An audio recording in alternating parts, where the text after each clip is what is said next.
everyone! Welcome to Oils and Butters.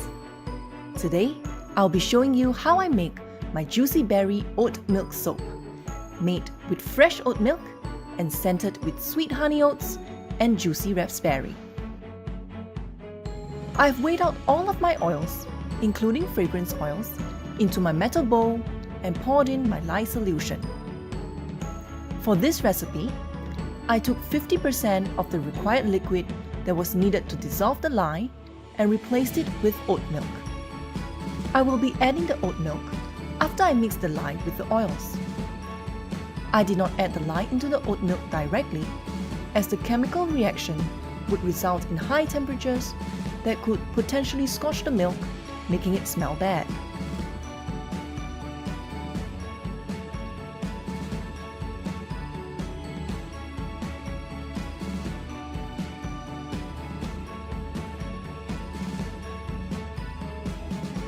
After reaching a light trace, I mixed in the oat milk. Another method is to freeze the oat milk before adding lye, so that the temperature will be kept low and it will not burn the milk. However, I've opted for this 50% water replacement method for this soap.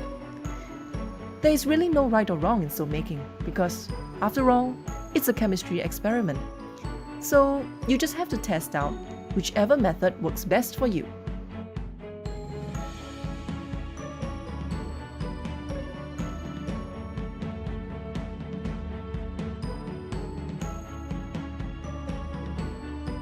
After the batter has reached medium trace, I poured out a small portion of the soap into 2 containers and mixed in some colors.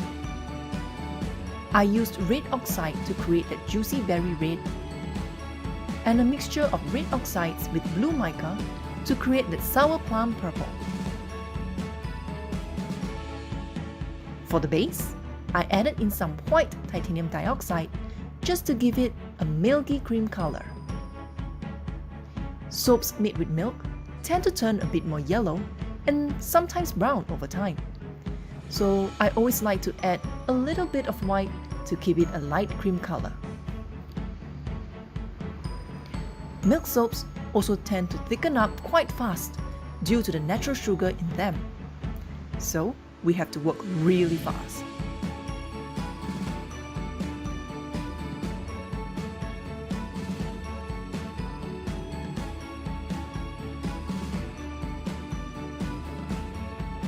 I scooped in the berry red soap first, creating spaces in between.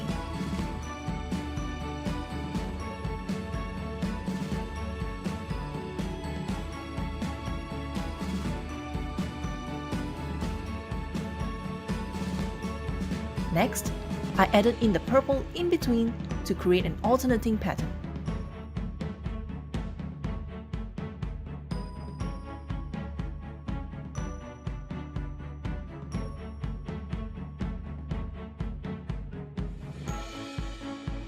Don't they just look like jam? Now I'm adding in the white. To be honest, I don't know what I was doing, as I was just letting my creativity run free. I really have no clue how it would turn out, and that's what makes soap making really unpredictable and fun. Time to swirl! I used what I call the double helix swirl technique for this design. Using a glass rod, insert it into the soap batter at about 45 degrees angle, and swirl in one direction first, then switch to swirl in the opposite direction.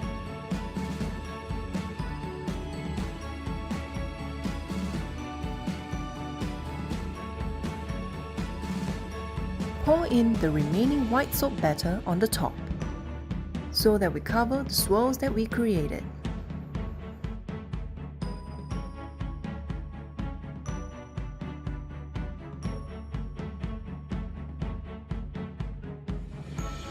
To make it look just like Yumlicious cake, use some of the same white soap batter for the soap frosting. Now, make sure that you wait a while for the batter to thicken up before you start frosting. Otherwise, it might get too watery and it will not stay in shape. Next, sprinkle on some oatmeal powder for that extra texture.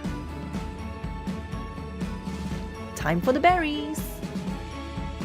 I used melt and pour soap to create these berry embeds. And don't they just look adorable?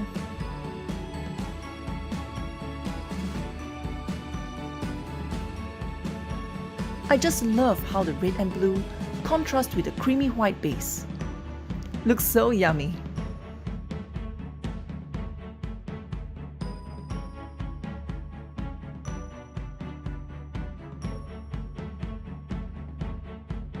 Lastly, sprinkle on some rolled oats and we are finally done.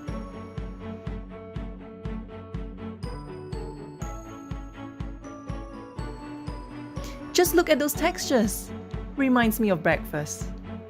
Okay, hold on. Note to self. Do not try to eat it. It's soap. Anyone excited to see how it looks like on the inside? Here we go. Oh my gosh, I love the swirls! I honestly didn't know how it would turn out, and soap cutting is the most exciting process for me, as I get to see if my design really turned out the way I expected. In this case, it surprised me. I'm very satisfied with how it looks. Some swirls even created mini hearts in the design. I didn't expect that. Another thing I adore about soap cutting is that I get to enjoy the amazing scent of the soap. The fresh raspberry scent is so juicy that I had to keep reminding myself this is not actual food. Now, the issue with such delicious design is that young children may think this is real food, so do use with caution around them.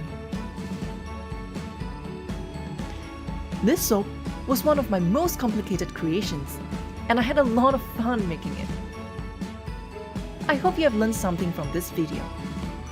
Leave a thumbs up and subscribe to my channel for more soap making content. Thank you, and see you again soon.